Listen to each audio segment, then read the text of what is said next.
Hello everyone, আসসালামু আলাইকুম। আপনারা সবাই কেমন আছেন? আলহামদুলিল্লাহ, আমি আপনাদের দোয়ায় অনেক ভালো আছি।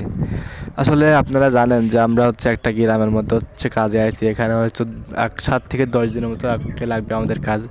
সো এখানকার মানুষগুলো অনেক ভালো, মানে এত পরিমাণ ভালো যেটা বলার বাইরে। এখানে না আসলে আমি বুঝতামই না। আর এই গ্রামটাই এত সুন্দর, এত সুন্দর, মানে গ্রাম আমি আগে কখনো দেখি নাই। তো এখন তো রোজার মাস, আপনারা সবাই জানেন। আর আমরা তো রোজা থাকি কাজ করি, আপনারা তো সেটাও জানেন। তো এখানে এখানে আমরা সেহরিটা কোথায় করি এবং ইফতারটা কোথায় করি, আপনারা অনেকে জানতে চাইছেন যে এখানে তো গ্রাম, এখানে তো আর কি হোটেল নাই, আপনি কোথায় সেহরি ইফতারি করেন। তো এই লোকেশনটা আমরা আপনাকে একটু বলে দিই। এটা চট্টগ্রাম কর্ণফুলী উপজেলা, বোট বাজারের পাশে, যেটা হাই স্কুল আছে না, ওই হাই স্কুলের পাশে।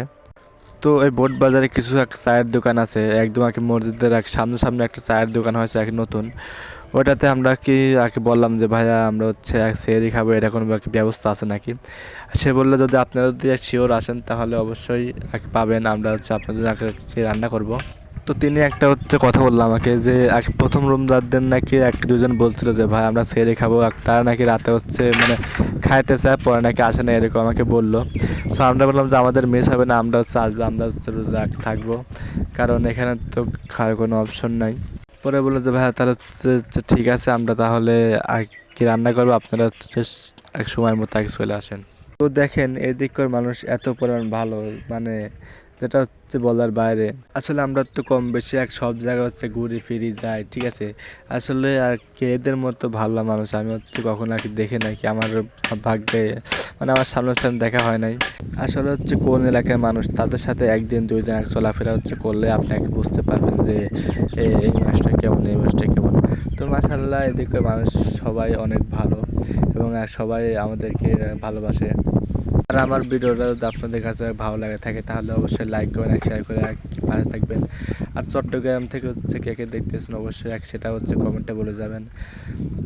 কারণ আমরা বোঝেন এখন রোজার মাস, আমরা রোজা রেখেও রাত 11টা পর্যন্ত ডিউটি করি, সকাল 9টা থেকে। এই জন্য অনেকটা কষ্ট হয়ে যায়। এমনকি অনেকেই আছে যে এমনিতেই সারাদিন না খেয়ে থাকতে পারে না, তারপরে আমরা কাজ করি, তাহলে বোঝেন আমরা কতটা কষ্ট করি, এমনকি রাত 11টা পর্যন্ত। আসলে একটা মধ্যবিত্ত ঘরের এক ছেলে জানে যে জীবনটা কত কষ্টের। আর যাদের লক্ষ লক্ষ টাকা আছে, মানে বড় লোকের ছেলে, তারা তো বুঝবে না যে কি কষ্ট, তারা তো রাজার হাল বড় হয়, ঠিক আছে। তো আজকের মতো ভিডিওটা এবং তো যদি ভিডিওটা ভালো লাগে অবশ্যই লাইক করবেন, শেয়ার করে পাশে থাকবেন। দেখা হবে নেক্সট কোনো ভিডিওতে। আজকের মতো এ পর্যন্তই। আল্লাহ হাফেজ, আসসালামু আলাইকুম।